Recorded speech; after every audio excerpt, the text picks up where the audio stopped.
नमस्कार, मैं भूपेंद्र यादव। आप देख रहे हैं यूनाइटेड मीडिया न्यूज चैनल। आज एक ऐसी खबर जिसने एक बार फिर देश की परीक्षा व्यवस्था, प्रशासनिक पारदर्शिता और युवाओं के भविष्य को लेकर गंभीर सवाल खड़े कर दिए हैं। महाराष्ट्र में शिक्षक बनने का सपना देख रहे लगभग 6 लाख अभ्यर्थियों के लिए 28 जून 2026 की सुबह उम्मीद नहीं बल्कि निराशा की सुबह बन गई। कारण था शिक्षक पात्रता परीक्षा टीईटी 2026 की परीक्षा से महज एक दिन पहले स्थगित कर दिया गया। वजह बताई गई पेपर लीक की आशंका। लेकिन सवाल यह है कि क्या यह केवल एक आशंका है या फिर देश की परीक्षा प्रणाली में लगातार गहराती उस बीमारी का नया लक्षण जिसने लाखों युवाओं के सपने को बंधक बना लिया है।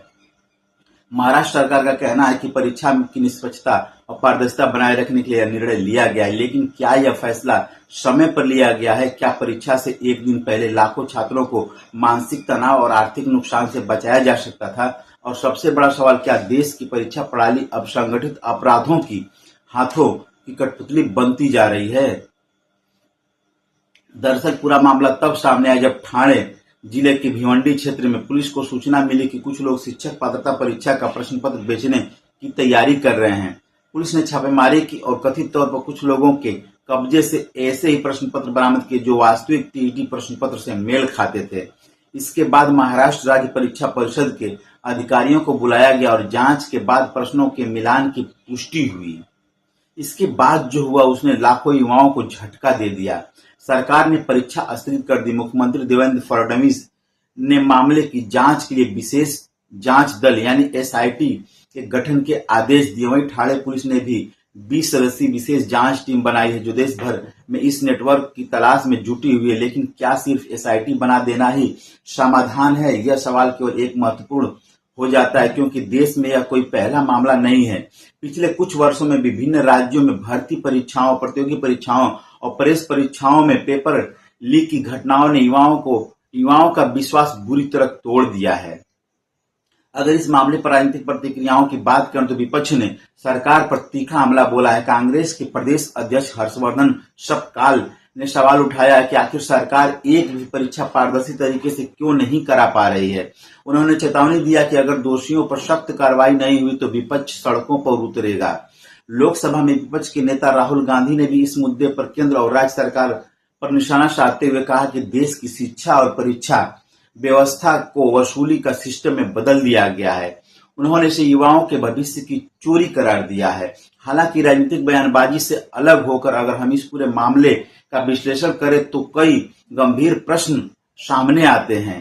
पहला प्रश्न, आखिर प्रश्न पत्र लीक कैसे होते हैं? जब किसी परीक्षा के आयोजन में कई स्तरों की सुरक्षा व्यवस्था होती है, सीलबंद पैकेट होते हैं, डिजिटल मॉनिटरिंग होती है, तो फिर प्रश्न पत्र अपराधियों तक कैसे पहुंच जाता है? क्या सिस्टम के भीतर ही कहीं सेध लगी हुई है? क्या कुछ लोग आर्थिक लाभ के लिए पूरे तंत्र को कमजोर कर रहे हैं? दूसरा प्रश्न, क्या परीक्षा आयोजित करने वाली एजेंसियों की जवाबदेही तय होगी? हर बार जांच बैठती है, कुछ गिरफ्तारियां होती हैं, कुछ अधिकारी निलंबित होते हैं, लेकिन क्या कभी किसी बड़े स्तर पर संस्थागत जवाबदेही तय हुई है?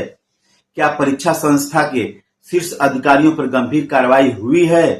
तीसरा प्रश्न, इसका सबसे बड़ा नुकसान किसे होता है? इसका उत्तर स्पष्ट है, देश के युवाओं को। वे युवा जो महीनों और वर्षों तक तैयारी करते हैं, परिवार की आर्थिक स्थिति से संघर्ष करते हैं, कोचिंग और आवास पर लाखों रुपए खर्च करते हैं और फिर परीक्षा के कुछ घंटे पहले उन्हें बताया जाता है कि उनकी परीक्षा रद्द कर दी गई है। इस मामले में सबसे चिंताजनक तथ्य यह है कि पुलिस के अनुसार गिरफ्तार आरोपियों की योजना प्रश्न पत्र बेचकर लगभग 1.5 करोड़ रुपए कमाने की थी। इसका मतलब साफ है कि पेपर लीक अब कोई छोटा अपराध नहीं रह गया है बल्कि एक संगठित आर्थिक अपराध का रूप ले चुका है। इंडियन एक्सप्रेस की रिपोर्ट के अनुसार गिरफ्तार 3 आरोपियों में एक हरियाणा का, 2 बिहार के रहने वाले जो कथित तौर पर दिल्ली से महाराष्ट्र पहुंचे थे। इससे आशंका और मजबूत होती है कि यह नेटवर्क केवल एक राज्य तक सीमित नहीं है बल्कि कई राज्यों तक फैला हो सकता है। उप मुख्यमंत्री एकनाथ शिंदे ने आरोपियों के खिलाफ Maharashtra control of organisation crime act यानी मकोका लगाने की मांग की। यदि ऐसा होता है तो यह संकेत होगा कि सरकार इस मामले को केवल परीक्षा में गड़बड़ी नहीं बल्कि संगठित अपराध के रूप में देख रही है। लेकिन सवाल यह भी है कि क्या केवल कठोर कानून ही पर्याप्त है? विशेषज्ञों का मानना है कि परीक्षा प्रणाली में तकनीकी और प्रशासनिक दोनों स्तरों पर व्यापक सुधार की आवश्यकता है। प्रश्न पत्रों के डिजिटल एग्रीगेशन व्यवस्था, अंतिम समय पर प्रश्न पत्र जनरेशन, आर्टिफिशियल इंटेलिजेंस आधारित निगरानी और परीक्षा प्रक्रिया में जवाबदेही तय करने जैसे कदम उठाने होंगे। आज देश का युवा सिर्फ नौकरी नहीं मांग रहा, वह निष्पक्ष अवसर मांग रहा है। वह चाहता है कि उसकी मेहनत का मूल्यांकन ईमानदारी से हो। वह चाहता है कि वर्षों की तैयारी किसी अपराधी गिरोह के हाथों में बर्बाद न हो। महाराष्ट्र टीईटी परीक्षा स्थगन का यह मामला केवल एक राज्य की परीक्षा का मुद्दा नहीं है, यह उस बड़े संकट का प्रतीक है जिसने देश की परीक्षा प्रणाली, युवाओं का भरोसा और प्रशासनिक जवाबदेही को एक साथ कटघरे में खड़ा करके दिखा दिया है। अब देखना यह होगा कि एसआईटी जांच कितनी निष्पक्ष और प्रभावी होती है। क्या इस मामले में असली मास्टरमाइंड तक पहुंच पाएगी सरकार?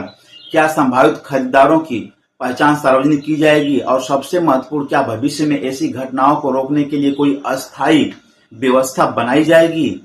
क्योंकि हर पेपर लीक के बाद सिर्फ परीक्षा नहीं टूटती, बल्कि टूटता है लाखों युवाओं का विश्वास, उनके परिवारों की उम्मीद और उनकी व्यवस्था पर भरोसा, जिससे उनके भविष्य की रक्षा करनी चाहिए। फिलहाल इतना ही।